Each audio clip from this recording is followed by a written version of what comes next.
A very good evening, ladies and gentlemen. Welcome to episode 6 of the property investment webinars.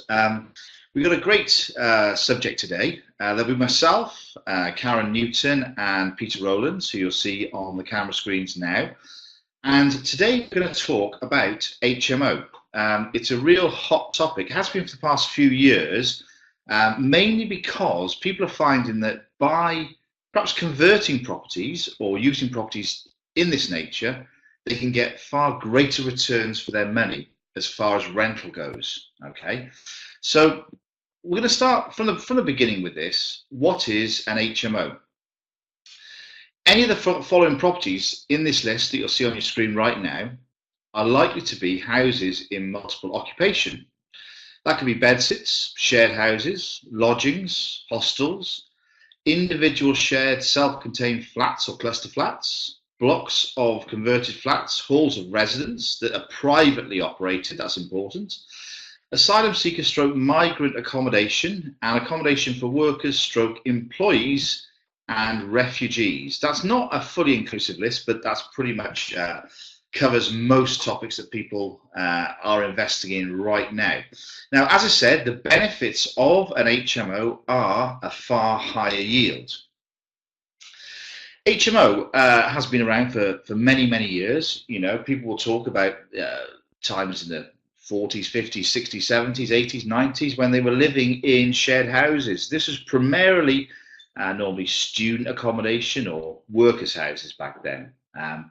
It got bigger and bigger and bigger as the cost of property rose. Obviously, people had to find ways to maximise, especially in principal cities like London, like Birmingham, like Manchester, Bristol, etc., on a way of finding affordable accommodation for people in those particular areas. So in 2004, because it was quite a big thing, the government introduced the Housing Act, and basically under new legislation contained in the Housing Act 2004, that's the definition of what a house of multiple occupation actually is. The main change is that shared houses, such as student houses that I mentioned, now become HMOs. Although special legislation applies to properties which are HMOs, not all HMOs have to be licensed. Only those larger HMOs, 3 stories or more, with 5 occupants, require a mandatory HMO license.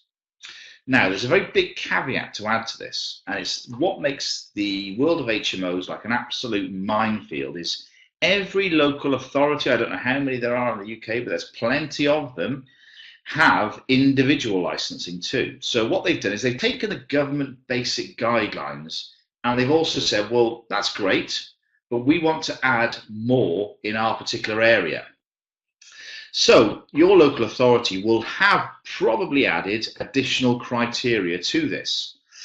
For example, let's concentrate on Newport, which is in South Wales. It's a city, it's been a city since 2000. HMOs are great here, and I myself have worked alongside many people in HMOs here. We've created HMOs, we've run HMOs, and we've managed them. So I've pretty much seen it from all sides of the spectrum.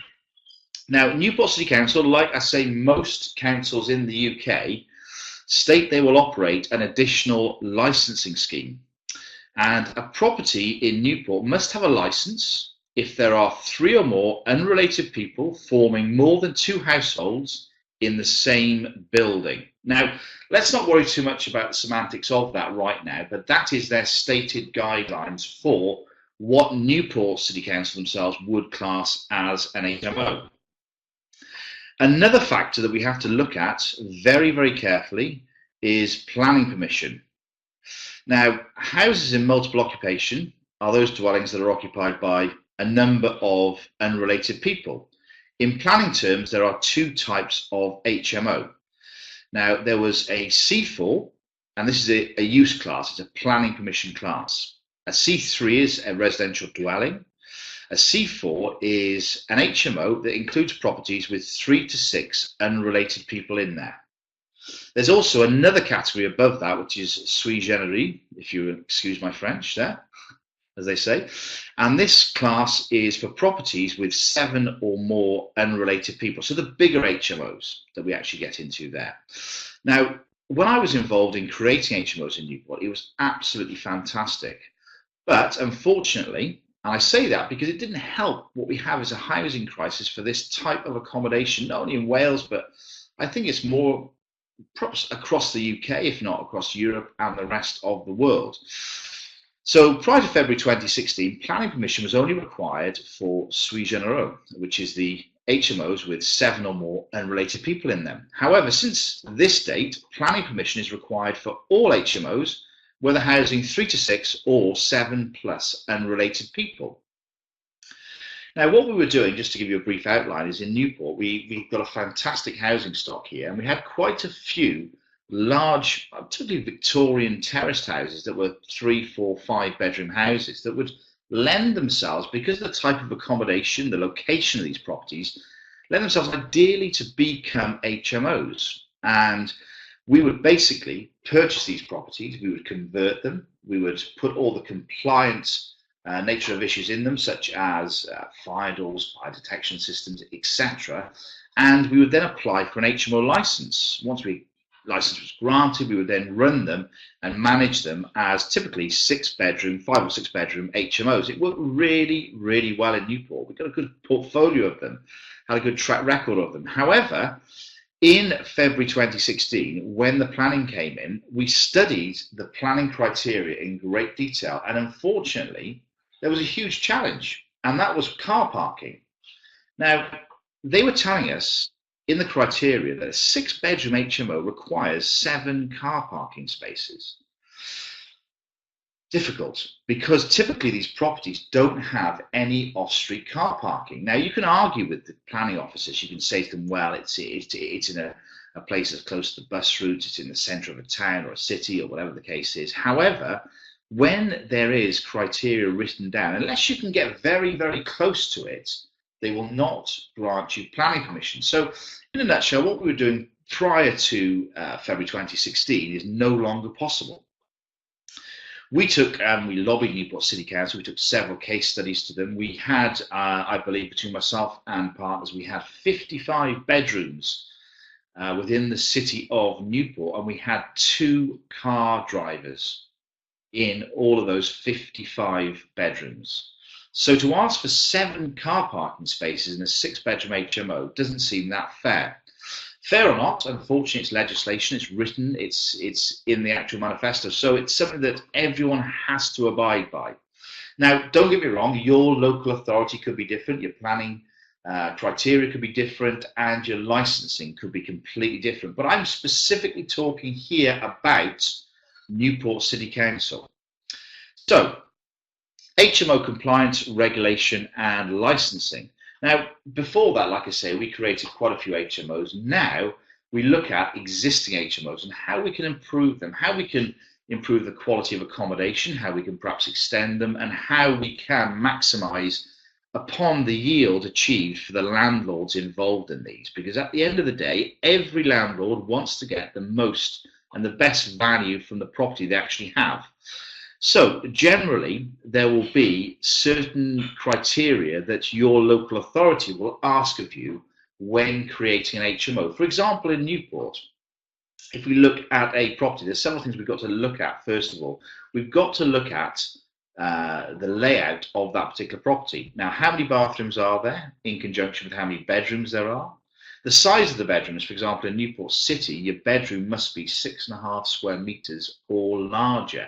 Any bedroom that's smaller than that will not qualify as a licensed bedroom.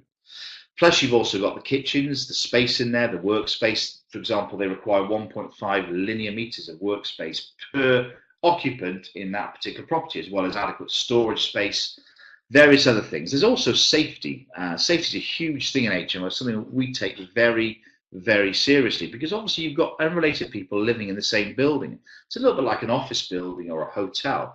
You have a fire detection system in there, and it must be obviously a recognised and approved system by your particular local authority.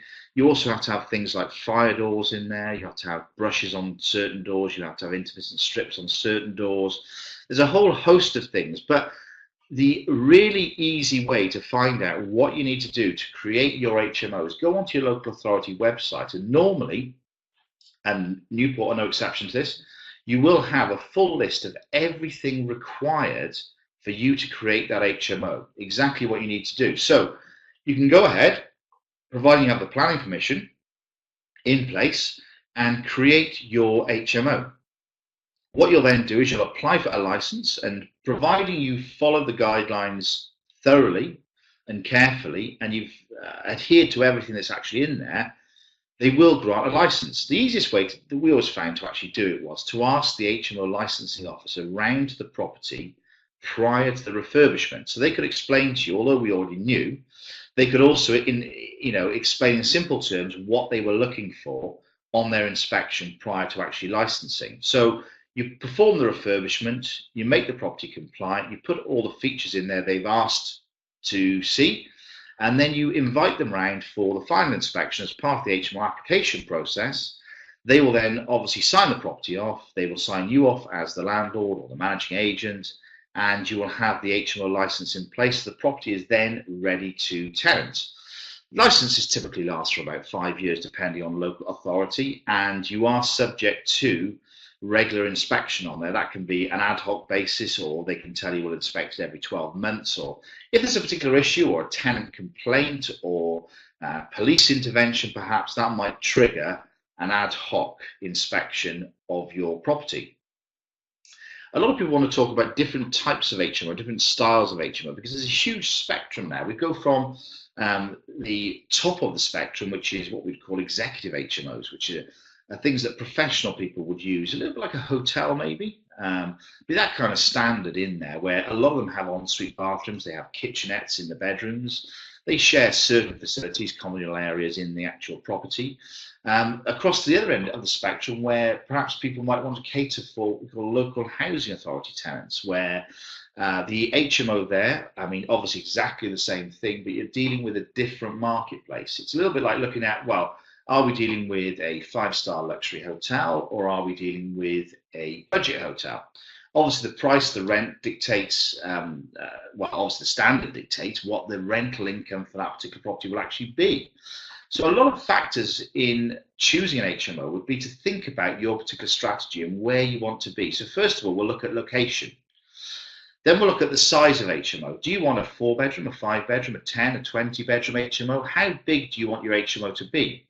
And then what is your demographic of tenant? What kind of tenant do you want to occupy this HMO? What standard will you make the HMO be in order to cater for your... The next thing we have to do is look at management. Now, this is a really, really big thing. A lot of people overlook this. They do everything correctly. They say, right, I've never dealt with property before, but I'm going to manage the HMO by myself.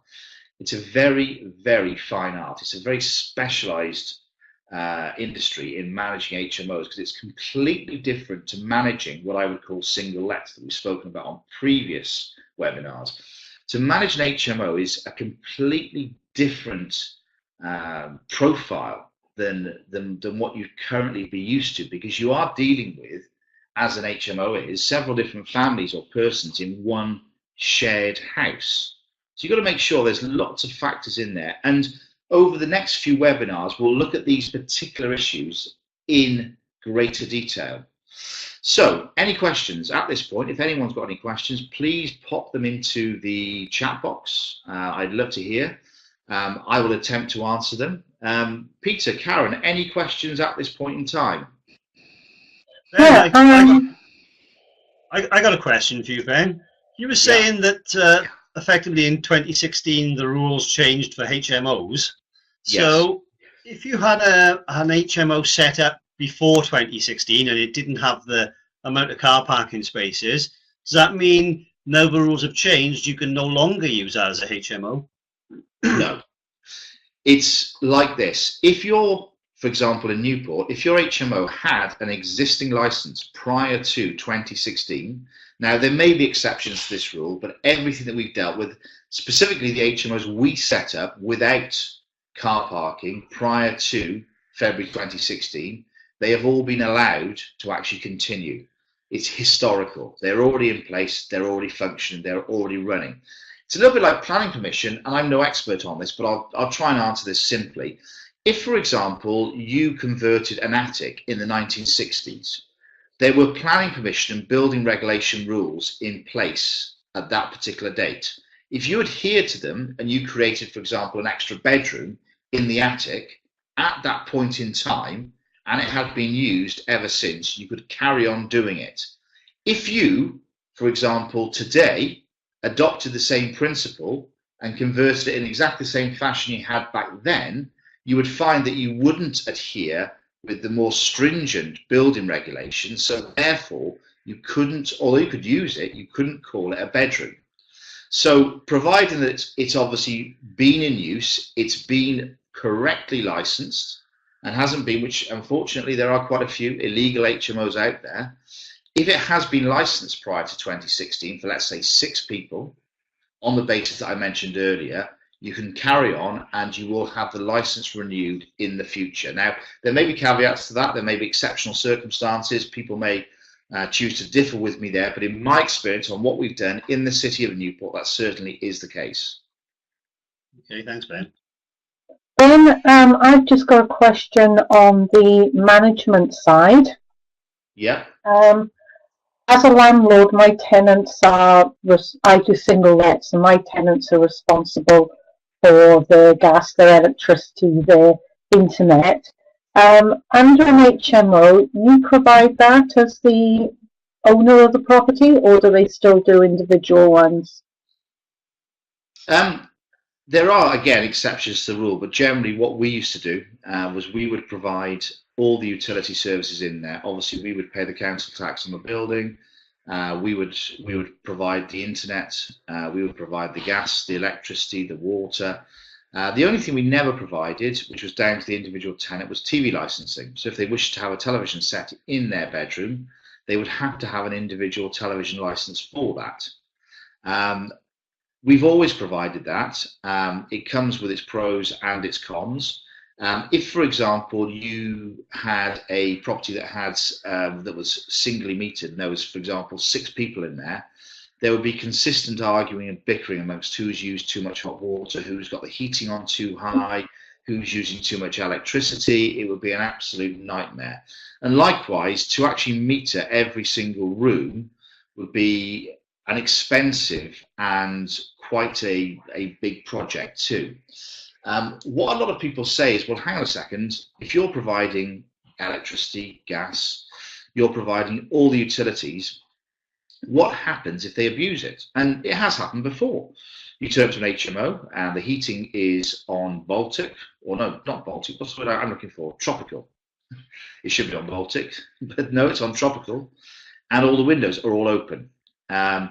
What you'll find is the easiest way to do this is to use a utility company specializing in HMOs, where you can monitor very, very accurately the consumption in that particular property.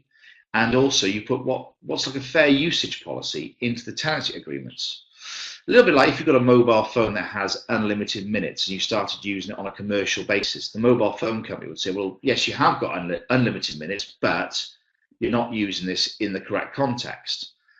Likewise, a fair usage policy would say that, hang on a second, the average consumption for a bedroom in this particular property times by how many bedrooms there are in there would be X amount. And if you exceed that by a considerable amount, then obviously there will be penalties and you will have to make the shortfall up.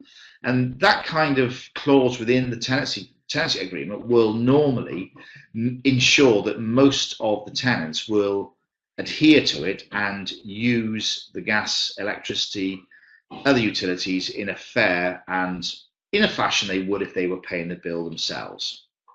Right. Still on the inspection side, I've got a couple more questions. On the management side, there's a lot more checks that have to be done under an HMO. So, am I right that there's like weekly checks that have to be done? There's no specific checks that have to be done. And obviously, you've got to get your fire alarm. The fire alarm has to be tested, depending if it's a panel or if it's an interlinked system. It depends upon your local authority and what system you have in place. There's either weekly or monthly checks, alarm tests on the fire alarm. I would always advise people to get a maintenance contract, service contract on your fire system as well, by a qualified engineer, so that's looked after for you. It's down to the letting agent and the landlord as to the checks that are actually done. Slightly different way of introducing tenants. For example, in Newport, there's the appendix, which is another document goes alongside the tenancy agreement, and that obviously makes the tenants aware of their obligations as far as refuse collection, recycling, etc. So there are other and additional management obligations in an HMO, but as far as inspecting the actual property, that's normally down to the landlord and the letting agent. Okay. And my last question, as a landlord, I know that I have certain properties that aren't suitable for certain types of tenants, because we do that health check that you have to do on the property, so you know that a certain property might not suit a certain type of tenant. Do you have to do that kind of checks within an HMO?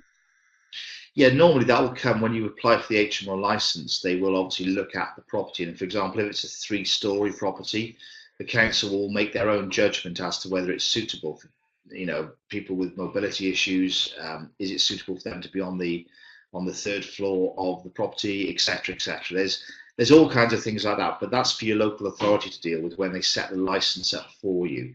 They will alert you if there's anything particularly sinister or anything that goes against compliance or legislation that you've perhaps done unwittingly as part of your refurbishment program.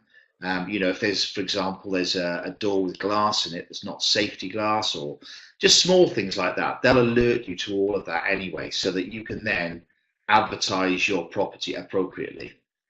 Okay, will they, besides that, do they actually assess the property for the type of tenant that's in there, and do they put that as part of the condition of the license?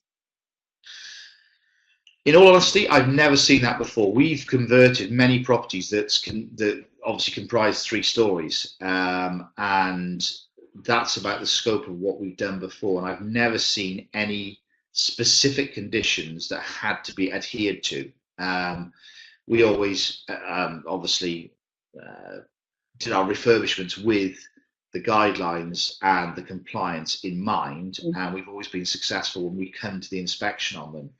So that's something I haven't encountered. I dare say that somebody watching this may have encountered that or had a different experience to me, but I'm just talking about my personal experience now, and the answer is no. Okay, that's great. Thank you. Okay, do we have any questions from anybody that's tuned in today? Don't forget, if you do, we are going to put our contact details on here, so you can contact myself, Karen, or Peter at any time if you have a question afterwards, or if you're watching this on Catch Up on our YouTube channel, along with all the other episodes, and we'll continue to put the future episodes on there too. Please feel free to give us a call, to email us. I'd love to hear from you. You can go onto the £2.73 property group on Facebook, and you can get the link to previous webinars, plus also upcoming webinars and any information that's relevant to this too. Have we got anything else before we go? No, I think we've had a pretty good session there and covered a lot of things. And we're continuing with HMO next month. Or yes, yeah, we continue. Next session will be again about HMO, and we're going to break down. For example, we've spoken a bit about management. We've spoken a bit about what we're going to do. But starting, from next month, we take a look at creating an HMO. And I do apologise. It's not form; it's from scratch. That's my quick typing and chunky fingers and small keys on the keyboard. But yes, we will take an in-depth look at creating an HMO from scratch next month. Then obviously we'll continue with the series of webinars looking at licensing, looking at compliance, looking at tenants, looking at managers, looking at income, just a whole scenario, everything to do with HMO. So you pretty much get a really good oversight as to obviously what an HMO entails, and indeed whether it's going to be the right strategy for you or not. That's excellent. Thank you, Ben. Lovely. Thanks, guys, and thanks for everyone that's joined us this evening. And indeed, thank you to anyone watching this on Catch Up. Like I say, our contact details are here. So if you do need anything, please feel free to give us a call.